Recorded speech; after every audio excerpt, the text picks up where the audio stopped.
আসসালামু আলাইকুম ওয়া রাহমাতুল্লাহি তাআলা ওয়া বারাকাতুহু।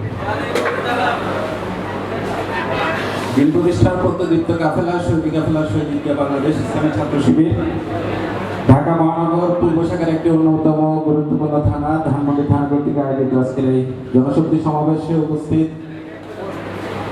বাংলাদেশ ইসলামী ছাত্র শিবির ঢাকা মহানগর পূর্ব শাখার সম্মানিত সভাপতি, কেন্দ্রীয় কার্যকরী পরিষদের অন্যতম সদস্য মাওলানা মুজাফফর হোসেন ভাই, উপস্থিত আমাদের সম্মানিত মেহমান আমাদের আব্দুর রহমান আঙ্কেল, উপস্থিত অন্যান্য দায়িত্বশীল বৃন্দ এবং সামনে উপবিষ্ট সম্মানিত সাথী সদস্য কর্মী এবং সমর্থক ভাইয়েরা, আল্লাহর কাছে আমরা শুকরিয়া আদায় করছি যে আল্লাহ সুবহানাহু ওয়া তাআলা আমাদেরকে দীর্ঘ 16 বছরের পরে এরকম একটি সুন্দর পরিবেশে এত বড় করে আয়োজন করার একটি আয়োজনের সুযোগ করে দিয়েছেন। এর জন্য আল্লাহ শুকরিয়া আদায় করি, আলহামদুলিল্লাহ। লাখো কোটি শুকরিয়া আদায় করছি, পাশাপাশি লাখো কোটি দরুদ সালাম প্রেরণ করছি মানবতার মুক্তির দূত, মানবতার মহান শিক্ষক হযরত মুহাম্মদ সাল্লাল্লাহু আলাইহি ওয়াসাল্লামের প্রতি। সম্মানিত ভাইয়েরা, আমাদের সময় খুব সংক্ষিপ্ত, মেহমান এখনো প্রধান মেহমান, সাথে আরো যারা বিশেষ মেহমান আসবেন তাদের বক্তব্য থেকে আমরা মূল আলোচনা শুনবো ইনশাআল্লাহ। আপনাদের সাথে সামনে পরিচয় হবে, দেখা হবে, কথাও হবে ইনশাআল্লাহ। শুধু দুইটি বিষয় আমরা একটু মেহমান আসার আগ পর্যন্ত বলতে চাই। 16 বছরে এই বাংলাদেশের যে মেইন সেক্টরগুলো আছে, এই সেক্টরগুলো মোটামুটি স্বৈরাচারী সরকার তার নিজের মতো করে সাজিয়ে নিয়েছেন। আমাদের শিক্ষা ব্যবস্থা ধ্বংস হয়ে গেছে, আমাদের আইন ব্যবস্থা ধ্বংস হয়ে গেছে, আমাদের নৈতিকতার মানদণ্ড টোটালি আমাদের ধ্বংস করে ফেলছে, আমাদের সাংস্কৃতিক অঙ্গ অপসংস্কৃতি আমাদেরকে একবারে টোটালি গ্রাস করে ফেলছে। এই জায়গাগুলো যখন আমরা পরিবর্তন করতে চাবো বা বর্তমান সময়ে আমাদের অনুকূল পরিবেশ আসার কারণে আমাদের প্রধান চ্যালেঞ্জ হবে এই জায়গাগুলোকে পরিবর্তন করা।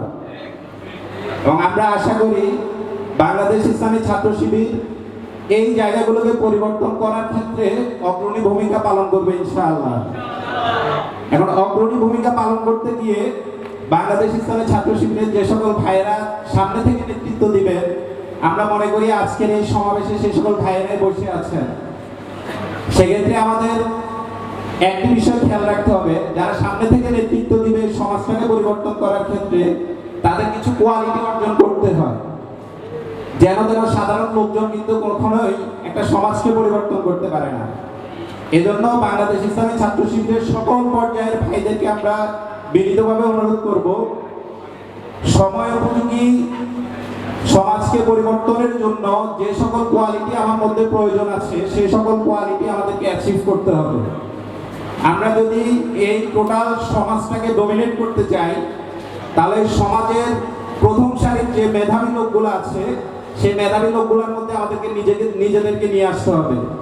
আমরা যদি নিজেদেরকে সেই পর্যায়ে নিয়ে আসতে না পারি, তাহলে দেখা যাচ্ছে আমরা সমাজকে ডমিনেট করার পরিবর্তে সমাজ আমাদেরকে ডমিনেট করবে, যেটা আমরা গত 16 বছরে দেখে আসছি।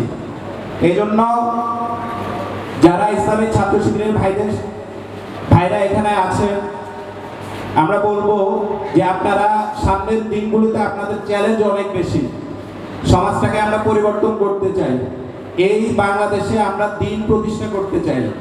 এত বড় চ্যালেঞ্জ যখন আমরা নিয়েছি, এই চ্যালেঞ্জ মোকাবেলার জন্য আমাদের নিজেদেরকে কোয়ালিফাইড হতে হবে। এই উদাত্ত আহ্বান রাখি আমি সবার কাছে যে আমরা যেন আমাদের মেধার জায়গাটাকে ঠিক রাখি, মেধার জায়গাটাকে আরো বেশি শানিত করি, আমাদের পরিশ্রমের জায়গাটাকে আরো বেশি শানিত করি। যতদিন পর্যন্ত আমরা নিজেদেরকে কোয়ালিফাই করতে না পারবো, ততদিন পর্যন্ত এই সমাজে ইসলামী আন্দোলন কখনোই প্রতিষ্ঠিত হবে না। কারণ আমরা দৃঢ়ভাবে বিশ্বাস করি বাংলাদেশে ইসলামী আন্দোলন প্রতিষ্ঠার জন্য যে সকল ভাইয়েরা অগ্রণী ভূমিকা পালন করবেন তারাই হচ্ছে বাংলাদেশ ইসলামী ছাত্র শিবির। বাংলাদেশ ইসলামী ছাত্র শিবির যতদিন পর্যন্ত নিজেদেরকে কোয়ালিফাই করতে না পারবে, ততদিন পর্যন্ত এই সমাজে, এই রাষ্ট্রে ইসলামী রাষ্ট্র ব্যবস্থা কায়েম হবে না। এজন্য আমাদেরকে সেই পরিমাণ কোয়ালিফাইড হয়ে এই রাষ্ট্র ব্যবস্থাকে ডমিনেট করে তারপর ইসলামী সমাজ প্রতিষ্ঠা আমাদের এই দেশে করতে হবে। আমরা সবাই নিজেদেরকে কোয়ালিফাই করতে পারবো তো ইনশাআল্লাহ? এই উদাত্ত আহ্বান আমি রাখছি আপনাদের সবার কাছে যে আমরা আমাদের সময়গুলোকে কাজে লাগিয়ে নিজেদের মেধার সর্বোচ্চ ব্যবহার করে আমরা আমাদের শিক্ষা প্রতিষ্ঠানে যেমন মেধার স্বাক্ষর রাখবো, পাশাপাশি এই সমাজ ব্যবস্থায় আমাদের নিজেদের মেধার স্বাক্ষর রেখে এই সমাজটাকে ইসলামী সমাজ ব্যবস্থার আলোকে আমরা গঠন করবো ইনশাআল্লাহ। সবার জন্য দোয়া কামনা রেখে আমি এখানেই শেষ করছি। আমার তৌফিক ইল্লা বিল্লাহ। আসসালামু আলাইকুম ওয়া রাহমাতুল্লাহি তাআলা ওয়া বারাকাতুহু।